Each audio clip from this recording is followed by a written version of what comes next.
Out of the shadows comes the wraith known as Noob Saibot to compete in the combat known as Mortal Kombat 11. Today we take a look at McFarlane's Mortal Kombat 11 Noob Saibot. Stay tuned.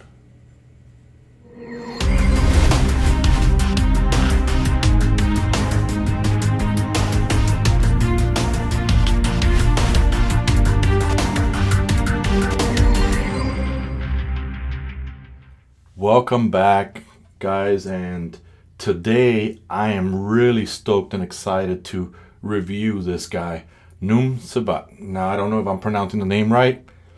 Frankly, I really don't care. But in any case, this is an amazing looking character. Took him out of the packaging, which, by the way, I cut my finger opening the package, so please don't be alarmed by that. I will say he does have a lot of spikes in his hands. I was trying to move him around, got cut also, same spot. So just like everything else in the show, we're going to begin first of all by taking a measurement of this guy, seeing how tall he is for everyone to view. So let's take a look at the height. And to the top of his head, I'll lock it in there.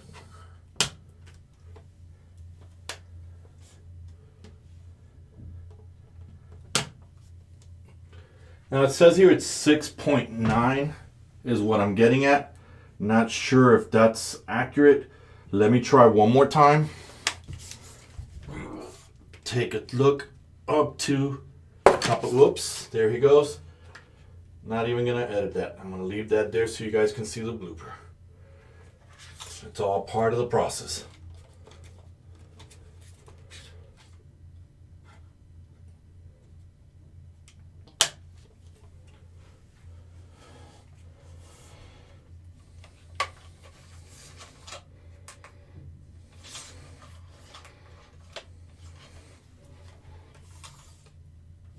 Right about there. Okay, much better. I am getting 7.7. So my apologies if I didn't get the measurement correctly for you. And in centimeters, here we go for my viewers to see.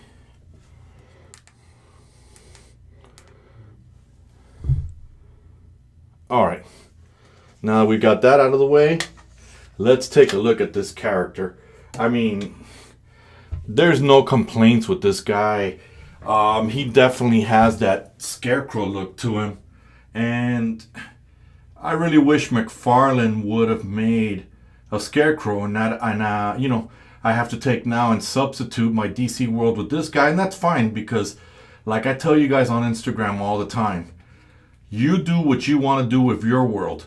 You're not limited by what Hollywood or the comics tell you. I mean, look at the Dark Knight medals. Who would have thought that somebody came up with a Batman who laughs? So again, you are not limited by what Hollywood dictates or by what the comics tell you. You create your world how you want to create it. And I definitely want to have this guy as my scarecrow. Personally, I don't like the scarecrow from the last Night on Earth. Wasn't happy with that. For Scarecrow to be limited to being a backpack to Bane, that's unacceptable. But let's take a look at one of the accessories. Look at this thing. And it is a bendy plastic, as you can see. There are some sharp edges, guys, so you do have to be careful with them. And McFarlane was kind enough, like I said in the other video, to provide us with a stand, Mortal Kombat stand. Nothing major about it. It says Mortal Kombat. I've got a whole bunch of these stands and they're great, especially for stop motion, or if you want to take pictures, you put them under and you try to hide them. But I've got a whole bunch of these things that I collect there. So taking a look at the figure itself, the coloring, I know that there's a variant version coming out.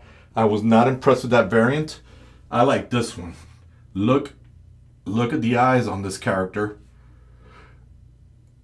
You know, you can see like a darker figure. You look at those eyes or that face, the coloring on that. I mean, look at the details on this. It is a soft plastic for that. as you can see here on this character. I'm pleasantly happy from what I've seen here, taking him out of the box.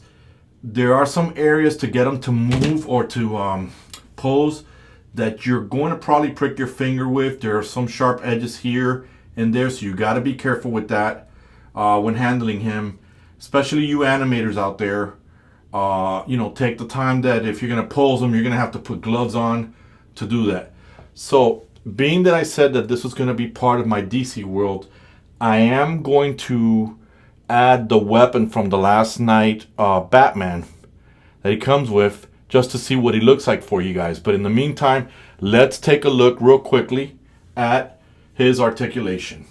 As you can see in the head, it does move side to side. The fabric does get in the way, as you can see, but again, it could be my injured finger getting in the way. But here it is. Take this out of the way. Doesn't move much there. When it comes to the ab, this is as far as it's going. Possibly butterfly joint there in the arm, but the uniform does get in the way. So you can see the elbow. Okay. Does bend like that.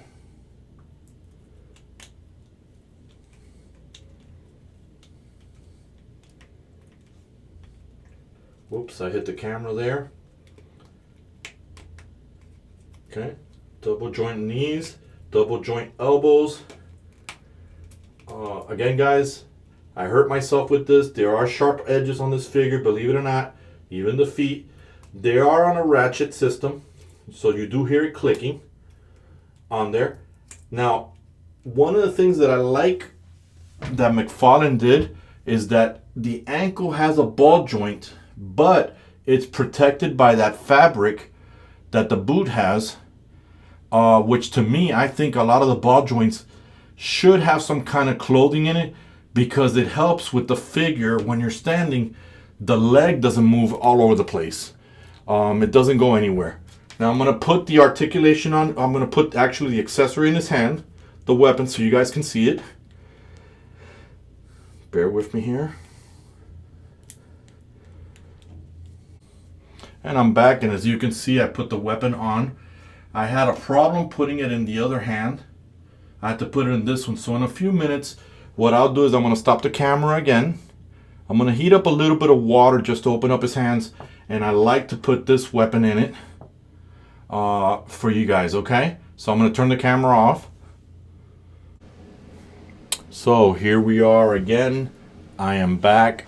And as you can see, I wanted to use the Batman scythe, if that's what you call it, on this guy. Like I said, this guy's gonna be the Scarecrow in my universe. Again, McFarlane, your characters are fantastic. They look great. The sharp edges are a pain. Trust me. The hands, and you know, something I noticed about McFarlane, I think that he catches on what us, I'm not gonna call myself a collector. I hate that. I hate action figures collectors. They're the reason why the prices are so high, you know, in our universe. I am an animator and I love action figures. And I think that McFarlane has an idea of what we do when we customize and when we collect. Because when I got the end of the Last Night on Earth Scarecrow, I was very disappointed with that action figure, especially that Scarecrow was reduced to a backpack on top of Bane. I just didn't like that. I had bought the Fortnite Prisoner because the body looked like the one in Injustice for Scarecrow, and I was going to put the Scarecrow head. But McFarlane is a step ahead of all of us. He made any of the DC figures, the ball joint that's in the head, the stick that's there inside, he made them bigger so they don't fit on any other body. So I was definitely left disappointed that I couldn't put that Scarecrow head on the body of the Prisoner. But like I said, when I got this figure, I said, oh, this is going to be my Scarecrow. He looks like it. And with this weapon, he even looks even better with it. I mean, look at the drapes. Look at the coloring. I mean, oh, I didn't even know that pegged on there. I mean, tell me, guys, does this guy belong in Mortal Kombat or DC Universe? Please leave me a comment. Let me know. You do have to heat up the hand to get it soft to open to get this weapon in there. The other one slides right in, but again, McFarlane knows what he's doing. McFarlane knows how to collectors think and how they're going to swap things out. You know, McFarlane, with this figure, you could have given us at least more hands on here. You know, the Scarecrow, maybe the hands could have come off and you could have attached it somewhere else. I'm definitely using this guy in my universe, and as a matter of fact, when this video is over, I'm going to do another toy photography on it. You know, so you guys can see. As soon as I saw the Dark Knight's Metal Batman, I knew that this weapon was going to go to this guy as my Scarecrow. There was no doubt. There's no reason for Batman to have that weapon. And this just looks amazing. So again, guys, don't know what else to say about this review, about this character. What else maybe I left out that you guys can point me to. But overall, this is a great, solid, beautiful character. Looks dark the way I like it. Looks creepy. His face just looks menacing. That mask definitely does look like Scarecrow. So again, leave a comment. Let me know. And if you liked the video, you know, give it a like. If you didn't, well, you really didn't like the video and you didn't like what I had to do. But just think about the injury I obtained trying to get this video going. But again, guys, just like every YouTuber says, hit like, subscribe, and the notification. And I'll see you till next time. This is Red, and I'm out.